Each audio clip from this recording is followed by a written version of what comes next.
கலாட்டா நேயர்களுக்கு வணக்கம். நான் விஷன். கலை வடிவம் வெவ்வேறு வகையில் இருக்கிறது. அந்த கலைகளிலெல்லாம் இசை நம்ம மனசுக்கு ரொம்ப நெருக்கமான ஒரு கலையாக மாறிவிட்டிருக்கிறது. அப்படி நம் மனதுக்கு நெருக்கமான 2 இசைக்கலைஞர்கள், இன்னும் சொல்லப்போனால் 2 தனி இசைக்கலைஞர்கள் தான் நம் நிகழ்ச்சியின் இன்றைய சிறப்பு விருந்தினர்கள். இசைவாணி மற்றும் அறிவு 2 பேருக்குமே வணக்கம். எப்படி இருக்கீங்க? நல்லா இருக்கிறோம். நல்லா இருக்கீங்க இல்லையா? நிறைய விஷயங்கள் பேசணும். நான் மக்கள் இசை வேறு வருது, மார்கழியில் மக்கள் இசை, அது குறித்தெல்லாம் பேசணும்.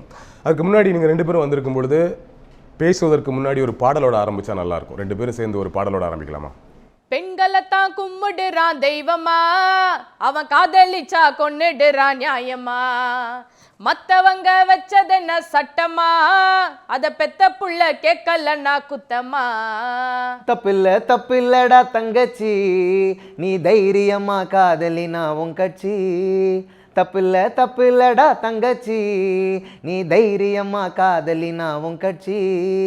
பெண்களைத்தான் கும்பிடுறான் தெய்வமா, அவ காதலிச்சா கொன்னுடுறான் நியாயமா, மத்தவங்க வச்சதென்ன சட்டமா, அத பெத்த புள்ள கேட்கலன்னா குத்தமா. Super super. ஒரு புரட்சி பாடலோட தான் ஆரம்பிச்சிருக்கோம். இசைவாணி, இப்போ ஆமாம், இன்டர்வியூக்கு முன்னாடி பேசுகிறீங்கல்ல, இப்போ நடுவில் பேசுகிறீங்கல்ல, உங்களுக்கு ஒரு வாய்ஸ் டோன் இருக்குது. பேசும்போது பாட்டு பாடும்பொழுது உள்ளிருந்து வரக்கூடிய வாய்ஸ் வேறையாக இருக்குது. ஸோ பாடணும் அப்படின்னு சொன்னோன்னே உள்ளுக்குள்ளே என்ன நடக்குது? ஏன் வாய்ஸ் அப்படி ஒரு வாய்ஸ் வருது? என்னை பொறுத்த வரைக்கும் இப்போ இப்படி பேசுகிறப்போ நார்மலாக பேசுகிறது ஓகே. பட் ஒரு விஷயம், ஒரு பிரச்சனையை கேட்குறப்போ இந்த மாதிரி நான் சாஃப்டாலாம் கேட்டால் அது கேட்கப்படாது. அப்போ தான் அந்த வாய்ஸ் என்னோட ப்ளஸ் என்னென்னா அந்த வாய்ஸ். ஸோ அந்த வாய்ஸ் மூலயமா அதை கேட்குறப்போ எனக்கு இன்னும் அது பர்ஃபெக்டாக போய் சேரும் அப்படின்றது. Okay, super. ஸோ அந்த அவ்வளோ லவுடாக அவ்வளோ கத்தி கேட்க வேண்டியது இருக்குது. தட்மே உறக்க கேட்க வேண்டியது, கத்தி கேட்கறது கூட கிடையாது. சில விஷயங்கள் உறக்க கேட்கணும்னு சொல்லுவாங்க. அப்படி இப்போ நீங்கள் நிறைய பாடல் பாடுறீங்க, தெருக்குறள்லாம் பாடிருக்கீங்க, பப்ளிக்கோடெல்லாம் போய் பாடுவோம்ல. நம்ம பாடும் பொழுது, நம்ம கேஸ்டர்ஸ் கலெக்டிவ் ஆகட்டும், பாடும் பொழுது இமிடியேட் ரெஸ்பான்ஸ் கிடச்சிட்டே இருக்கும். ஸோ அங்கே இந்த ரெஸ்பான்ஸ் வர வர வர நம்மளோட அந்த ஆர்வம், அந்த எக்ஸைட்மெண்ட் அதிகமாகும். இன்னும் நம்ம பயங்கரமாக பாடிட்டே இருக்கும். அது ஸ்பாட் ரெஸ்பான்ஸ். அப்படி நீங்கள் சினிமாக்களும் பாடுறீங்க இல்லையா? அங்கே அவ்வளோ ரெஸ்பான்ஸ் நீங்கள் எதிர்பார்க்க முடியாது. இன்னொன்று, நீங்கள் பாடும்பொழுது டைரக்டரோட முகத்தை இல்லை மியூசிக்கோட முகத்தை கூட நீங்கள் கவனிக்க முடியாது. ஆனாலும் உங்களுக்குள்ள ஒரு எக்ஸைட் ஆகணும், நீங்கள் நல்லா பாடணும்ல. எப்படி அது நடக்கும்? அந்த ரெண்டுக்குமா டிஃப்ரெண்ட் என்ன? எப்படி சினிமாவில் பாடும்போது எப்படி நீங்கள் உங்களுக்குள்ள அந்த எக்ஸைட்மெண்ட்டை கொண்டு வரீங்க? பெரும்பாலும் நம்ம ஒரு விஷயத்தை ரெப்ரசன்ட் பண்ணி பாடுறோம். ஒரு பாயிண்ட்டை முன்வைத்து, இப்போ ஒரு ஈக்குவாலிட்டிக்கான ஒரு பாடலாக இருக்கும், ஒரு பாலின சமத்துவத்தை பற்றி ஒரு பாடல், ஒரு டாப்பிக் முன்வைச்சு போகிறதுனால அதுதான் ஃபோக்கஸில் இருக்கும். ஸோ எதிர்க்க நிற்கிறவங்க ஒருத்தராக இருக்கலாம், இல்லை நிறைய பேராக இருக்கலாம். அந்த கவுண்ட்டை நம்ம பார்க்காம இந்த விஷயத்தை இன்னும் எவ்வளோ அழுத்தமாக நம்மளுடைய குரலில் பதிவு பண்ணிட முடியுன்றது தான் இப்போ தெருக்குறளில் நம்ம பண்ணுற ஒரு விஷயம். ஏன்னா அங்கே மைக் இருக்காது. சில நேரங்களில் கொஞ்சம் பேர் இருப்பாங்க, சில நிறைய பேர் இருக்கும்போது கத்தி கத்தி பாட வேண்டியிருக்கும். ஆனால் இப்போ ரெக்கார்டிங் ஸ்டுடியோக்கெலாம் போகும்போது அது ஒரு பர்மனெண்ட்டான பதிவு இல்லையா? ஸோ அது எங்கே உலகத்தின் எல்லா மூலைகளுக்கும் போகுன்ற பட்சத்தில் அந்த உணர்வை அந்த மொமெண்ட்டுக்கு கரெக்டாக கேப்சர் பண்ணணுன்ற ஒரு பாயிண்ட் அது. Okay okay. இப்போ மார்கழி அப்படின்னா நமக்கெல்லாம் முன்னாடி வேறு பாடல்கள்லாம் ஞாபகம் வந்துட்டு இருந்தது ரொம்ப வருஷமாக இல்லையா? அது ஒரு காலமாக இருந்து கொண்டிருக்கிறது. அப்படி இருக்கும்பொழுது நம்ம மார்கழி இல்லாத அந்த மார்கழியில் மக்கள் இசை அப்படிங்கிறத அந்த டைட்டிலே ஒரு புரட்சி குரல் தான், ஒரு புரட்சிக்கான ஒரு டைட்டில் தான் அது. 2வது முறை மீண்டும் மார்கழி மக்கள் இசை இஸ் பேக் அப்படிங்கிற டைட்டிலோட தான் அட்வர்டைஸ்மெண்ட் வருது. வருகிற டிசம்பர் 24ஆம் தேதியிலேருந்து ஆரம்பித்து 31ஆம் தேதி வரைக்கும் சென்னையில். இப்போ 18ஆம் தேதி மதுரை, 19ஆம் தேதி கோயம்புத்தூர். டிசம்பர் 31ஆம் தேதி லாஸ்ட் டே நம்ம கேஸ்டர்ஸ் கலெக்டிவ் சார்பாக பாடுறீங்க. நீங்கள் 2 பேரும் பாடுறீங்க. எந்த அளவுக்கு தயாராகிட்டு இருக்கீங்க? இந்த முறை நாங்கள் எப்படியான பெர்ஃபார்மன்ஸ்லாம் எதிர்பார்க்கலாம்? எப்போவுமே ஆடியன்ஸ் எதிர்பார்க்குறதுனா எங்களை வேறு லெவலில் தான் பார்க்குறாங்க. கண்டிப்பாக அதை விட இந்த வாட்டி இன்னும் பயங்கரமாக இருக்கும். அடுத்தடுத்து நாங்கள் ஒரு இயரும் நாங்கள் பண்ண நிறைய மக்கள் இதை விட ரொம்ப எக்ஸைட்டாக தான் பார்ப்பாங்கன்னு நாங்கள் நினைக்கிறோம். ஏன்னா வருஷம் நாங்கள் பண்ணுறப்போ எங்களுக்கு கிடைக்கிற அந்த மக்களுடைய ஆதரவு பார்த்திங்கன்னா ரொம்ப பெருகிட்டே போகுது. ஸோ கரெக்டாக போயிட்டுருக்கு. இந்த மார்கழியில் மக்கள் இசையும் சரி, காஸ்ட்லெஸ் கலெக்டிவும் சரி, ஒரு கரெக்டான ஒரு வழியில் போயிட்டுருக்கு. ஸோ நிறைய பேர் சொல்லியிருந்தாங்க இந்த வாட்டி ரொம்ப எக்ஸைட்டாக இருக்கும். அதனால் ஃபஸ்ட்டு என்னை கேட்டது அது அக்கா டிக்கெட் கிடைக்குமா அப்படி தான் என்னை ஃபஸ்ட்டு கேட்டாங்க. கண்டிப்பாக நீங்கள் முன்னாடியே புக் பண்ணிவிடுங்க அப்படின்றது. கண்டிப்பாக நிறைய வேறு லெவலில் இருக்கும் அவங்களோட ஆதரவு. மக்களோட எதிர்பார்ப்பு அதிகமாகிட்டே இருக்குது. இன்னும் எக்ஸைட் ஆகுறாங்க அப்படின்னா நம்ம இன்னும் அதிகமாக உழைக்கணும்ல. எந்த அளவுக்கு தயாராகிறீங்க? பாட்டெலாம் எப்படி எந்த மாதிரி லெவலில் இருக்க? கண்டிப்பாக பாட்டெலாம் என்ன லெவலில் இருக்க போதுன்னு 31 பாருங்கள். அது வரைக்கும் நாங்கள் பொறுமையாக தான் இருக்கணும். ஆமாம், கண்டிப்பாக. யூஸ்வலாக ஒரு இது இருக்குல்ல, நம்ம ஏற்கனவே பார்த்த ஸ்டைல் ஒன்று இருக்குது, உங்களுக்கான ஒரு ஸ்டைல் இருக்குது, அதே ஸ்டைலில் இன்னும் ஃபயராக வரப்போகுதா இல்லை ஸ்டைல் கொஞ்சம் மாறுதா, அந்த மாதிரி ஏதாச்சும் பண்ண போகிறோம்? ஸ்டைல் எல்லாம் மாறாது, ஸ்டைல் என்றைக்குமே அப்படியே தான் இருக்கும். பட் எங்களோட எப்படி சொல்கிறது, சாங்ஸு நிறைய இன்னும் அதிகமாக இருக்கும். ஐ மீன் நடக்கிற விஷயங்கள் எல்லாமே இன்னும் மக்கள்கிட்ட கொண்டு போய் சேர்க்கணும்ல, அதனால் அதை பற்றி நிறையெல்லாம் அண்ணன் தான் வந்து இன்னும் உழைச்சி எப்படியே பண்ணிகிட்ருக்கோம். ஸோ கண்டிப்பாக அது வரும் பாருங்க. நடுவில் இப்போ சினிமாலெல்லாம் பாட்டு பாடி பிஸி ஆகிட்டீங்க, நிறைய பாடல் பாடிட்டு இருக்கீங்க இல்லையா? இப்போ திரும்ப மக்கள் இசை மூட் செட் ஆகணும் முதல்ல. சில பேருக்கு அந்த working style, working pattern, working style, அந்த சூழல் மாற மாற மனிதர்களும் மாறிட்டே இருப்பாங்க.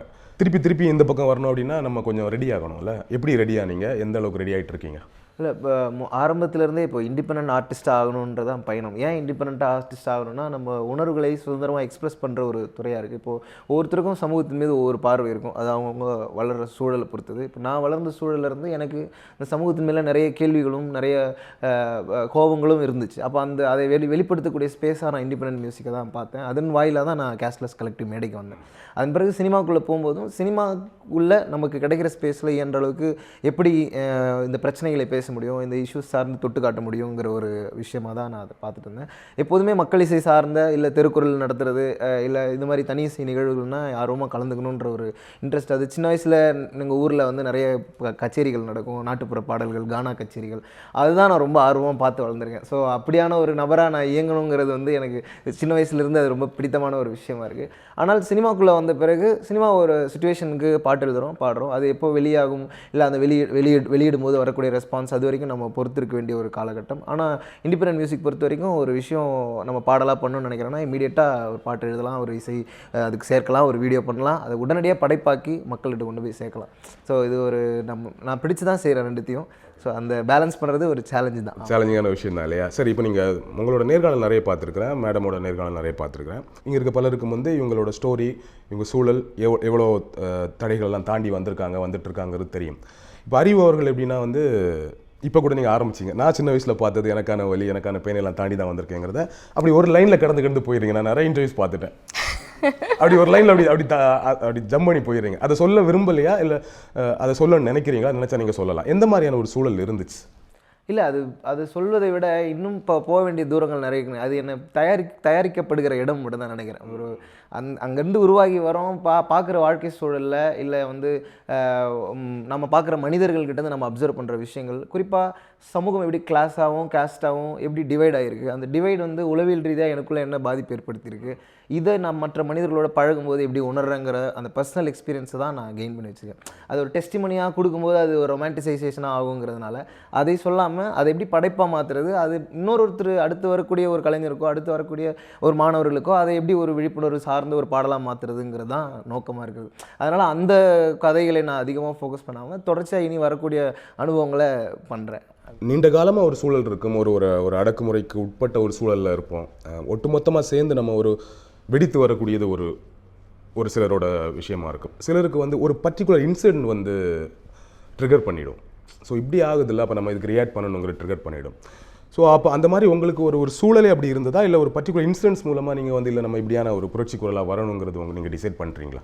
இல்லை, எனக்கு ஒரு சூழல் அப்படின்னு கிடையாது. ஒட்டுமொத்தமாக லைஃப் ஆஸ் அ ஹோலாக பார்க்கும்போது நாம் என்ன இடத்துல வசிக்கிறோம், நம்ம வீடு எப்படி இருக்குது, நம்ம உணவுக்கும் இன்னொருத்தருடைய உணவுக்கும் என்ன வித்தியாசம் இருக்குது, நம்முடைய பேச்சு, நம்முடைய ஸ்லாங்லேருந்து எல்லா விஷயங்களுமே இந்த சொசைட்டிக்குள்ளே டிஃப்ரென்ஸ் இருக்குதுல்ல, அதை அந்த ரியல் டைம் அப்சர்வேஷன்லேருந்து தான் நான் கலையை எடுக்கிறேன். அதை தாண்டி எனக்கு இப்படி ஒரு சம்பவம் நடந்தால் தான் நான் வெடித்து வந்து பாடல் எழுதுவேன் அப்படிங்கிற பாயிண்ட்குள்ளே நான் இல்லவே இல்லை. இயல்பாகவே என்னை சுற்றி இருக்கிறவர்கள் கலைஞர்களாக இருந்தாங்க. எங்கள் பாட்டி வந்து ஒப்பாரி பாடினாங்க, எங்கள் தாத்தா வந்து பறை வாசித்தார், அவர் ஆட்டம் பாட்டமாக வாழ்க்கையை கொண்டாடினாங்க. அப்போது வறுமை இருந்தது, போராட்டம் இருந்தது, சாதி ரீதியான ஒடுக்குமுறைகள் இருந்தது, ஆனால் அதற்கு ஊடாகவும் ஒரு கொண்டாட்டம் இருந்தது. இப்போ அந்த கொண்டாட்டம் தான் அந்த அணையாமல் மிச்சமாக எரிஞ்சிட்டு இருக்கிற ஒரு சின்ன ஒளின்னு நினைக்கிறேன். அதை பெருசு பண்ணுற வேலையை செய்வோம், மற்றபடி அந்த இருட்டை விளக்க வேண்டிய அவசியம் இல்லைன்னு நான் நினைக்கிறேன். அவ்வளோதான். எளிய மக்களோட கலை இருக்குல்ல, இப்போ ஒப்பாரி இருக்குது, கானா இருக்குது, பறை இசை வாசிக்கிறது இருக்குது, இந்த மாதிரி ரேப் நம்ம பாடுறது இருக்குதுல்ல, இதில் உங்களை அதிகமாக ஈர்த்த விஷயம் என்னவா இருக்குது? எனக்கு வந்து நான் சின்ன வயசுலேருந்தே வந்து கானாலாம் கேட்டு வந்ததால் எனக்கு அந்த கானா மேலே ரொம்ப ஈர்ப்பு வந்தது. ஏன்னா ஒரு மனுஷன் வந்து இறக்குறத வந்து அது அழகாக ஒரு வடிவமைச்சு பாடுறது இப்படியும் இருக்கா இதில் அப்படிலாம் அந்த வார்த்தைகள்லாம் எனக்கு அவ்வளோ அப்போ சின்ன வயசுலேருந்தே ஒரு ஈர்ப்பு. அப்போல்லாம் எனக்கு ரொம்ப பிடிக்கும். அப்பாலாம் வந்து பழைய சாங்ஸ்லாம் அதிகமாக கேட்பாரு. கேட்டு அந்த மாதிரி டைமில் வரப்போ எனக்கு அந்த வார்த்தைகள் ரொம்ப பிடிச்சிது. ஒரு மனிதனுடைய வந்து ஒரு அடக்கம் பண்ணுற விஷயத்த அவ்வளோ ஒரு அழகாக வந்து கானாவில் வச்சு பண்ண முடியும்ன்றத வந்து அந்த ஒரு ஈர்ப்பு எனக்கு ரொம்ப பிடிச்சிருந்தது. அதனால நான் கானா வந்து சூஸ் பண்ணிக்கிட்டேன். ஓகே, ஸோ அதை சூஸ் பண்ணிக்கிட்டீங்க. இப்போது பாட ஆரம்பிக்கிறீங்க, ஒரு விருது கிடைக்குது, கேஸ்டஸ் கலெக்டிவில் பாடுறீங்க, உங்களுக்கான ஒரு வெளிச்சம் கிடைக்குது. அடுத்த பிக் பாஸில் போகிறீங்க. அங்கே அது ஒரு கமர்ஷியலான ஒரு வேர்ல்டு. அது ஒரு கமர்ஷியலான ஒரு வியூ உங்கள் மேலே வரும். ஸோ பிக் பாஸில் வந்த ஒரு நபர் அப்படிங்கிற மாதிரியான ஒரு பாயிண்ட்டும் வரும். இந்த மாதிரி கமர்ஷியலுக்கு உள்ளே போகும்பொழுது நமக்குள்ளே இருக்கக்கூடிய கனல்னு ஒன்று இருக்குல்ல, அந்த நெருப்பு எங்கே இருந்தால் எப்படியோ குறைஞ்சிடுதா, இல்லை அந்த கமர்ஷியல் வேல்யூவை யூஸ் பண்ணி அந்த நெருப்பை இன்னும் வீரியமாக நம்ம வெளியே வரோமா? இல்லை, என்னோட நோக்கம் வந்து கரெக்டாக இருக்குன்றப்போ எது மாறினாலும் நான் அதை நோக்கி தான் நான் போவேன். நான் அதுக்கேற்ற மாதிரி நான் அது பண்ணிட்டு போக மாட்டேன், சேஞ்ச் ஆகிட்டு அப்படிலாம் போக மாட்டேன். என் நோக்கம் இதுதான், நான் எங்கே போனாலும் இதுதான் நான் பேசுவேன். ஓகே. ஸோ அந்த கனல் அப்படியே தான் இருக்கும். அது அப்படியே தான் இருக்கும், என்றைக்கும் போக. இப்போ இவங்களே மாதிரி தான் இப்போ நீங்களுமே உங்களுக்கான பாதி அப்படி ஆரம்பித்து அப்படி வந்து இன்றைக்கி பெரிய பாடல்கள்லாம் பாடுறீங்க, எழுதுறீங்க அப்படிங்கிற வரும்பொழுது இன்றைக்கி உங்களுக்கான இடம் என்பது அறிவு அப்படின்னா இன்றைக்கி எல்லாருக்குமே தெரியும். தமிழ்நாட்டில் அப்படியே நபராக மாறிட்டீங்க, கரெக்டாக? ஸோ இப்படியான ஒரு சூழலுக்கு பிறகும் நம்மளுடைய ஃப்ளாஷ்பேக்கை வச்சோ இல்லை நம்ம யாருன்னு தெரிஞ்சுக்கிற ஒரு முனைப்பை வச்சோ நம்மளை தெரிஞ்சுக்கிட்டு அல்லது புரிஞ்சுக்கிட்டு ஒரு ஒதுக்குதல் நிகழ்ந்துகிட்டே இருக்கும். சிலருக்கு நிகழாது. பட் இன்னமும் அது மாதிரியான ஒதுக்குதல் நிகழுதுன்னு நினைக்கிறீங்களா? புறக்கணிப்புகள் இன்னமும் தொடருது நம்மளை சுற்றி அப்படிங்கிற மாதிரி நினைக்கிறீங்களா? நான் நினைக்கிறேன்னா, ஒரு ஆர்டிஸ்ட்டாக பாட்டு எழுதுறது, பாட்டு பாடுறது, ஸ்டேஜில் நிற்கிறது, டேலண்ட்டை ப்ரூவ் பண்ணுறதை விட சமூகத்தை புரிஞ்சுக்க ரொம்ப முக்கியம்னு நினைக்கிறேன். இந்த சமூகம் என்கிற களத்துக்கு தயாராகிட்டேன்னா கண்டிப்பாக அது இருக்க தான் போகுது. இங்கே மாட்டலைன்னா அடுத்த டோல்கேட்டில் மாட்டுன்ற மாதிரி தான் அது. ஸோ அதுக்கு தயார்படுத்திக்கிட்டால் போதுமானதுன்னு நினைக்கிறேன். அது இல்லைங்க எனக்கு அது மாதிரிலாம் எதுவும் நடக்கலைங்க அப்படின்னா நீ பாதுகாப்பாக வளர்ந்துருக்குன்னு அர்த்தம். You are blessed to be a privileged kid. அப்படி நடந்துகிட்டே இருக்குன்னா அப்போ நீ இன்னும் உனக்குள்ளே பேச வேண்டிய தேவைகள் நிறைய இருக்குன்னு அர்த்தம். இட்ஸ் அபவுட் அந்த ரெஸ்பான்சிபிலிட்டி நம்ம எவ்வளோ எடுத்துருக்கோம். எல்லாருக்குமே, எல்லா ஆர்டிஸ்ட் மேலேயுமே அந்த கடமை இருக்குது. ஆனால் யார் அதை பேச முன் வருவாங்கன்னா, எனக்கு அந்த வாய்ப்பு கிடைக்கலங்கிறத தாண்டி பிரச்சனைகளை பேசக்கூடிய ஆர்டிஸ்ட். இப்போ நான் வந்து 2 வகையாக பாட்டு எழுதலாம். ஒன்று வந்து ஃபன், ஜாலியாக பேசலாம். இப்போ அது சொன்ன மாதிரி நீங்கள் இப்போ இசைவாணி சொன்ன மாதிரி கமர்ஷியல் அப்படின்னு ஒரு வார்த்தையை மென்ஷன் பண்ணி, எது கமர்ஷியலாக இங்கே பார்க்கப்படுதுன்னா யாருக்கும் யாரையும் பாதிக்காமல் பேசக்கூடிய விஷயம். ஆனால் இங்கே பாதிக்கப்படுகிற இடத்துலேருந்து வருகிறவர்கள் பேசினாலே அது வந்து அஃபென்சிவாக எடுத்துக்கொள்ளப்படுகிற ஒரு ஒன்று தான். அந்த ஆர்ட்டும் அப்படி தான் இருக்கும். ஓகே. அப்போ அந்த ஆர்ட்டுக்குள்ளே நீங்கள் வந்து கரெக்ஷனே சொல்ல முடியாது. கொஞ்சம் இப்போ எங்களுக்கு ஏற்ற மாதிரி இதை சொல்லு அப்படின்னு உனக்கு ஏற்ற மாதிரி என்னால் சொல்ல முடியாது. என்னால் தான் நான் என்னவோ அதுதான் நான் ரெப்ரசென்ட் பண்ண முடியும். ஆனால் என்னால் ஒன்றும் பண்ண முடியும், உன்னை என்டர்டெயின் பண்ண முடியும். லைக் நான் என்ன ஃபார்மில் இருக்கணும் அந்த ஃபார்ம்லேருந்தே நீ என்னை பார்த்து ரசிக்கலாம் அப்படிங்கிற ஒரு டோனில் தான் நான் இதை பார்க்குறேன். ஸோ அந்த காலத்துக்கு நம்மளை தயார்படுத்திக்கணும்னு தான் நினைக்கிறேன். என்ன வயசாகுது அறிவு உங்களுக்கு? சொல்லியே ஆகணுமா? 28 வயசு. ஓகே, நான் ஒரு 25-26 கணக்கு தான் போட்டேன். சரி, 28. ஆனாலும் 28 வயதுக்கு நீங்கள் பேசுகிறது இருக்குல்ல, ஒரு பெரிய ஃபிலாசபர் மாதிரி பேசிட்டு இருக்கீங்க.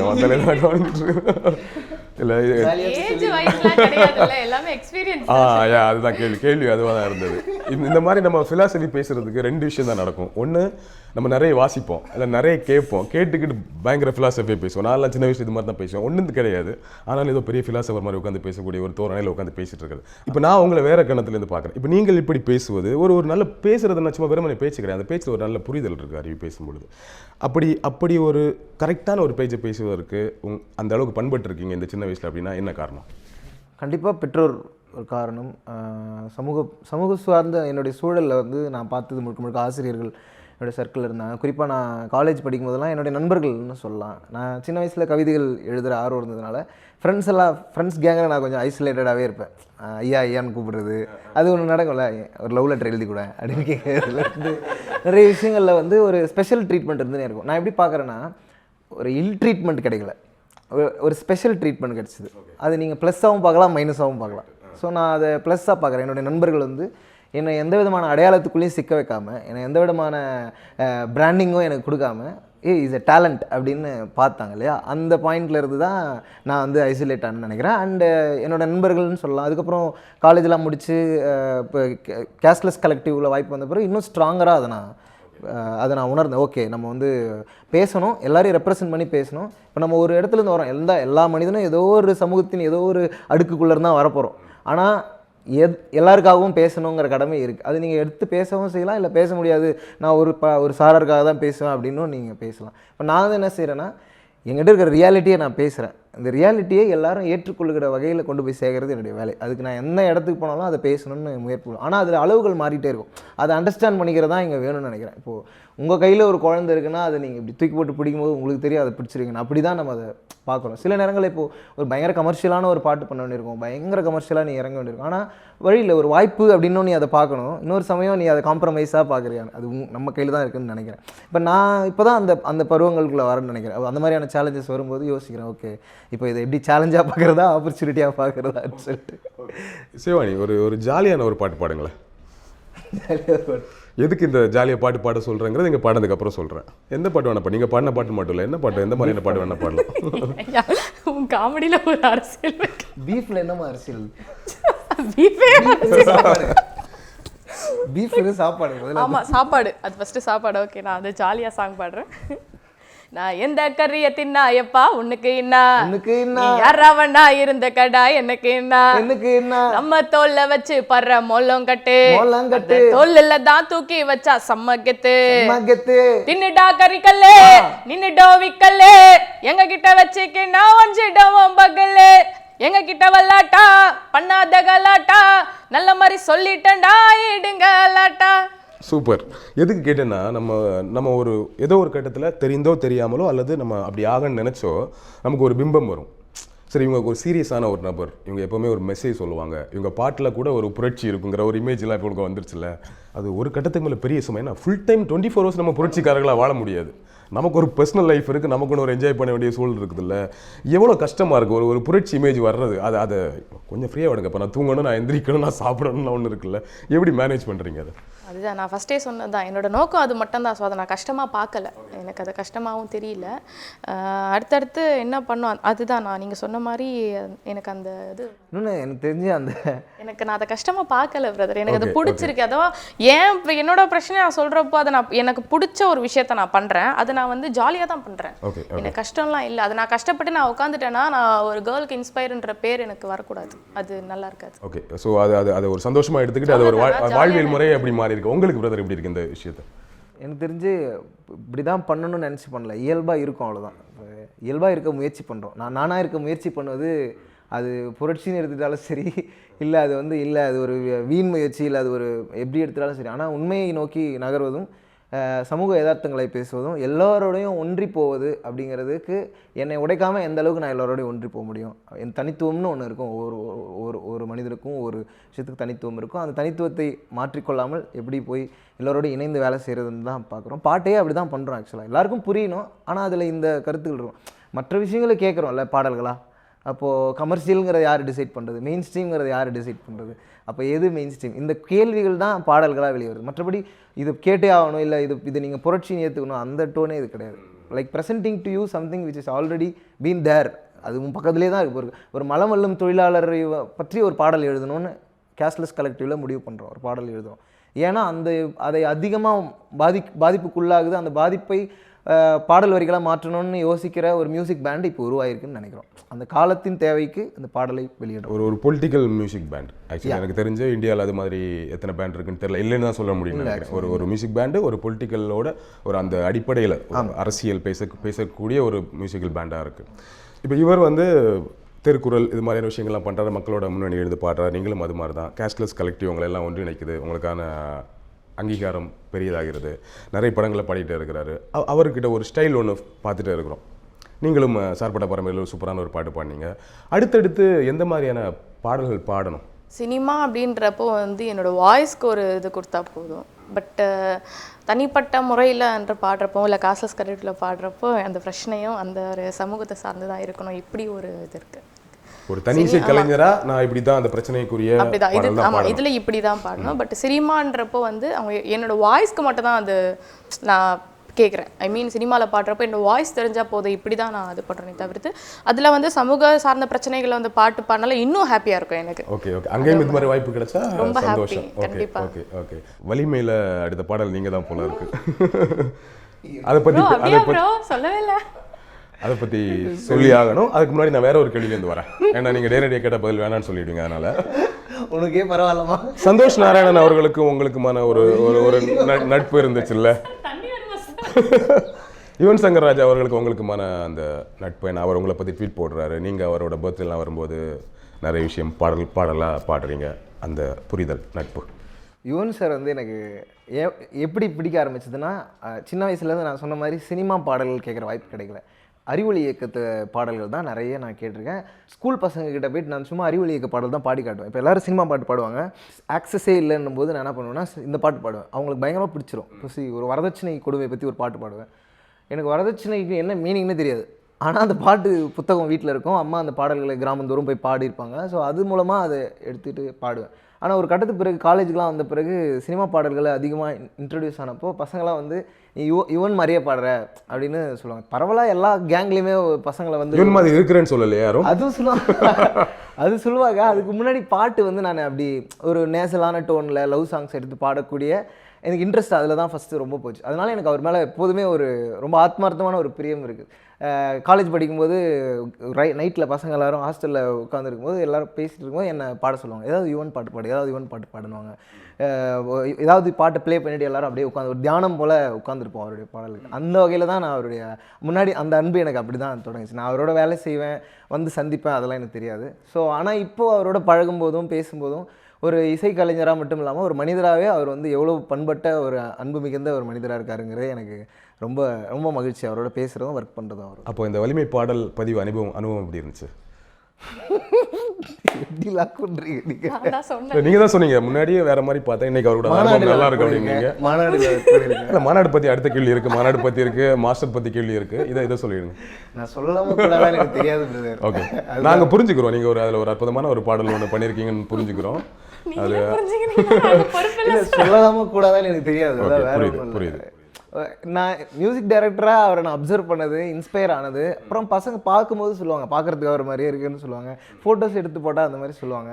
அது எனக்கு ரொம்ப சந்தோஷமாக இருக்கும். ஏன்னா அவர்கிட்டயும் நான் நேரில் சொல்லியிருக்கேன், இந்த மாதிரி சொல்லுவாங்க. அது எனக்கு பெரிய இன்ஸ்பிரேஷன் பாட்டு பாடுறது. ஏன்னா திரைத்துறையிலங்கிறது ரொம்ப பெரிய வானம் போன்ற ஒரு திரைத்துறை. அப்போ அதில் யாரோ ஒரு புள்ளியோட நம்மளை கனெக்ட் பண்ணி பேசுகிறாங்கன்றது ஒரு காலேஜ் படிக்கிற பையனாக ஒரு பெரிய இன்ஸ்பிரேஷனாக எனக்கு இருந்தது. ஆனால் காலப்போக்கில் வந்து கேஷ்லெஸ் கலெக்டிவ் மூலமாக இப்போ டைரக்டர் ரஞ்சித் சார் வந்து கேஷ்லெஸ் கலெக்டிவ் ஆரம்பித்து அதன் பிறகு கேஷ்லெஸ் கலெக்டிவ் வாயில தான் எனக்கு ஃபஸ்ட்டு திரைப்படத்தில் வாய்ப்பு கொடுத்தாரு. அதன் பிறகு நான் ஒவ்வொரு படங்களாக வேலை செஞ்சுட்டு வரும்போது யுவன் சாரோட மீட் பண்ணும்போது ஒர்க் பண்ணும்போது நான் அதை அவர்கிட்ட ஃபஸ்ட்டே கன்வே பண்ணேன். நான் முன்னாடியிலேருந்தே உங்களை போல் இருக்குன்னு பசங்க சொல்லுவாங்க, அது போக ஒரு மாதிரி பாட்டு பாடிட்டு இருப்பேன் அப்படின்னு சொல்லி. உங்களுக்கு இளையராஜா சார் ரொம்ப பிடிக்கும், அவர்கிட்ட போய் ஆசீர்வாதம்லாம் வாங்கிட்டு வந்தீங்க. இளையராஜா பாடல் பாடியாகணும். அப்படியா? பொல்லாத செயலை கண்டு பொறுத்தது போதும் என்று பொங்கி எழும் வேலை உண்டு, வா வா மகனே. முன்னேறும் பாதையிலே முல்லை வைக்கும் பூமியிலே அஞ்சாமல் போராடு சிங்க மகனே. மானம் உயிரினும் மேலாக வாழும் தமிழ் மகன் நீயாக, தென்னாடும் போற்ற உனை என்னாலும் வாழ்த்த, கண்ணாயின் சந்தோஷம் முன்னாலேதான். சூப்பர். இப்போ சமீபத்தில் வந்து கேரளா அரசு ஒரு நியூஸ் ஒன்று சொல்லிச்சிங்க, பார்த்தீங்களான்னு தெரில. ஸ்கூல் ஸ்டூடெண்ட்ஸ் எல்லாம் வந்து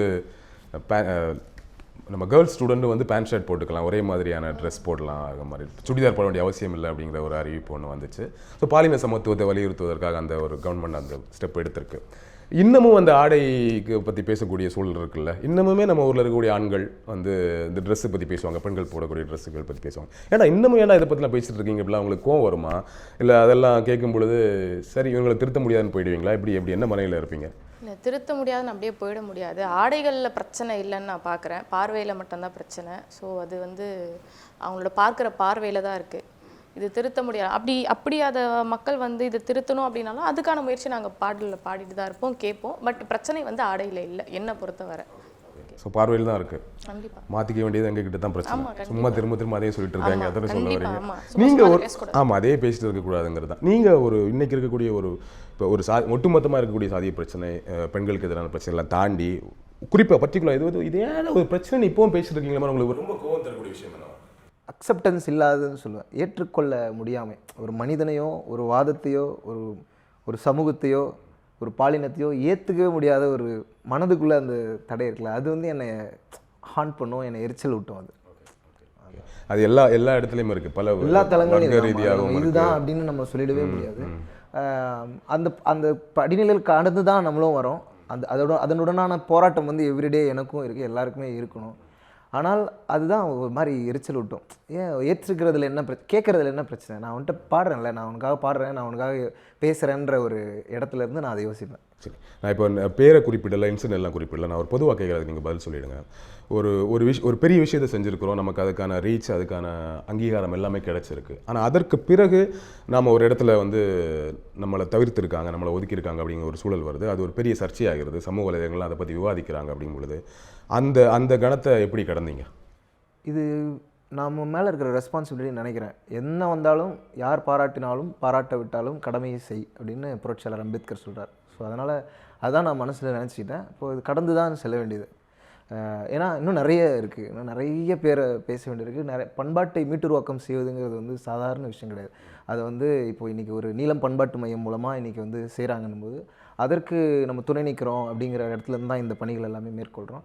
அதில் நிறைய சிக்கல்கள் வரும், ஆனால் நம்மகிட்ட உண்மை இருக்குது, அதனால் நம்ம தைரியமாக நடக்கலாம்னு. Okay, super. ஸோ இன்னும் கொஞ்ச நாளில் அந்த ஈவெண்ட் நடக்க போகுது, எல்லாருமே ரொம்ப ஆர்வமாக வெயிட் பண்ணிட்டு இருக்கோம். இந்த முறை எவ்வளோ சூப்பரான பாடல்கள்லாம் உங்ககிட்ட அந்த வரப்போகுது அப்படிங்கிறத வந்து வெயிட் பண்ணிட்டு இருக்கிறோம்.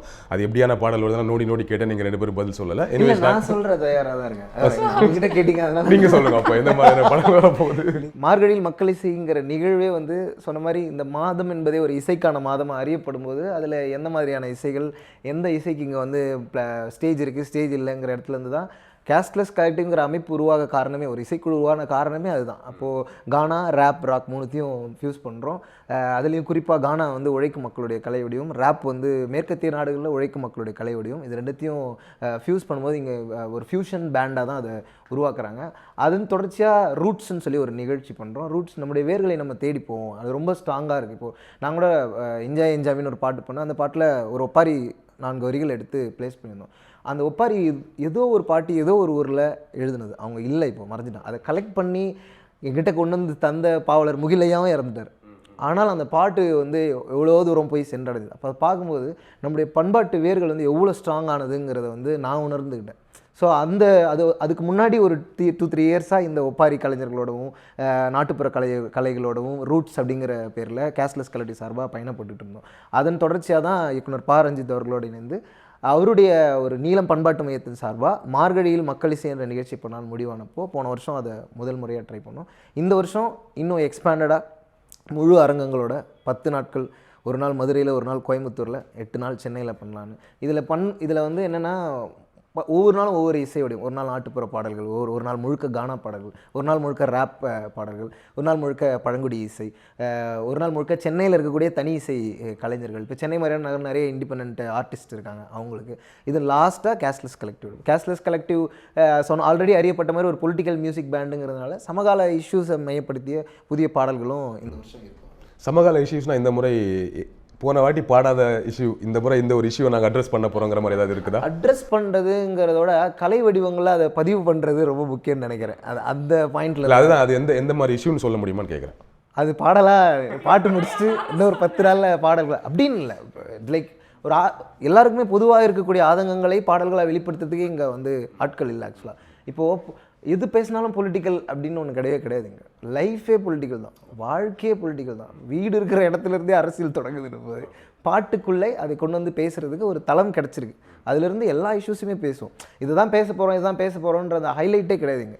ஓகே, ஸோ பல பிரச்சனைகளை பேச போகிறோம். கண்டிப்பாக போன முறை இருந்த விட இந்த முறை இன்னும் பயங்கர பாடல்கள். எனக்கு ரொம்ப இந்த விஷயத்தில் நான் ரொம்ப வியந்தது, ரொம்ப ஆச்சரியமாக எதிர்பார்த்துட்டு இருக்கிறது. உங்களோட நிகழ்ச்சி எப்படி எதிர்பார்க்குறோம் அதே மாதிரி அந்த 30th அன்னைக்கு பாடக்கூடிய பழங்குடியினர் இசை, நிறைய பழங்குடியினர் தான் ஆதி கலைஞர்கள் இல்லையா, அவர்களிடமிருந்து இன்னும் நிறைய கலைகள் வெளிவரும்னு எதிர்பார்க்குறோம். நீங்கள் அதை கேட்டிங்களா, என்ன மாதிரி பாடல்கள் பாட போகிறாங்கன்னு தெரியுமா? ஆமாம், அதுக்கான ஒர்க்ஸ் போயிட்டுருக்கு. குறிப்பாக தோடர், பள்ளியர், அதுக்கப்புறம் வந்து இருளர் பழங்குடி மக்கள் வராங்க. அப்புறம் கொரகான்னு சொல்லிட்டு கர்நாடகா பகுதியிலேருந்து ஒரு ட்ரைபல் மக்கள் வராங்க. குடுகுடுப்பைக்காரங்க வராங்க, பூம்பூ மாட்டுக்காரங்க வராங்க. இவங்க எல்லாரும் நம்ம வந்து ஒரு மியூசிக் அகாடமியில் வந்து ஜாலியாக பார்த்து என்ஜாய் பண்ண போகிறோம். ஒரு காசு கொடுத்து அந்த கலை வடிவங்களை பார்த்து என்ஜாய் பண்ணுவோம். அதுக்குள்ளே ஒரு பெரிய ஹிஸ்ட்ரி இருக்குது, அது தெரிஞ்சுக்கும் அப்படிங்கிறத. அது சூப்பர் சூப்பர். உண்மையாகவே ஒரு நல்ல நேர்காணல். நம்ம முடிக்க போகிறோம். பட் முடிக்கும்பொழுது ஒரு சூப்பரான 2 பேர் சேர்ந்து ஒரு நல்ல பாடலோட முடிச்சா நல்லாயிருக்கும். இது வந்து ஒரு புதுசாக வந்து இவரே பாடி முடிக்கிற மாதிரி, ஆங்கர் பாடி முடிக்கிற மாதிரி நல்லா இருக்கும். மகிழ்ச்சி. அனைவருக்கும் வணக்கம். நம்ம இன்னொரு நிகழ்ச்சி. அல்லி மலர் கொடி அங்கதமே, ஒட்டார ஒட்டார சந்தனமே, முல்லை மலர் கொடி முத்தாரமே, எங்கூரு குத்தாலமே, சுருக்கு பையம்மா வெத்தல மட்டையம்மா, சொமந்த கையம்மா மத்தலங்கொட்டியம்மா, தாயம்மா என்ன பண்ண மாயம்மா, வள்ளியம்மா பேராண்டி, சங்கதிய கூரேண்டி, கண்ணாடிய காணாண்டி, இந்தார பேராண்டி, அன்ன கிளி அடி ஆல மரக்கல வண்ண கிளி, நல்லபடி வாழ சொல்லி இந்த மண்ண கொடுத்தானே பூர்வ குடி, கமகர காணியெல்லாம் பாடி திரிஞ்சானே ஆதி குடி, நாயி நரி பூனைக்குந்தா இந்த ஏரி குளங்கூட சொந்தமடி, என்ஜாமி வாங்கோ ஒன்னாகி, அம்மா ஏ அம்பாரி இந்த அம்மா. நீங்களும் சேர்த்து பாடுங்க. 1 2 3 4. என்ஜாமி வாங்கோ ஒன்னாரி, அம்மா ஏ அம்பாரி இந்த அம்மாரி. Super super. 2 பேருக்கும் ரொம்ப நன்றி. சூப்பரான ஒரு இன்டர்வியூ. மிக்க நன்றி. நேரடியாக அந்த நிகழ்ச்சியில் வந்து சந்திக்கலாம். ரொம்ப எக்ஸைட்டோட காத்திருக்கலாம். மக்கள் அனைவருக்கும் நன்றி. வணக்கம்.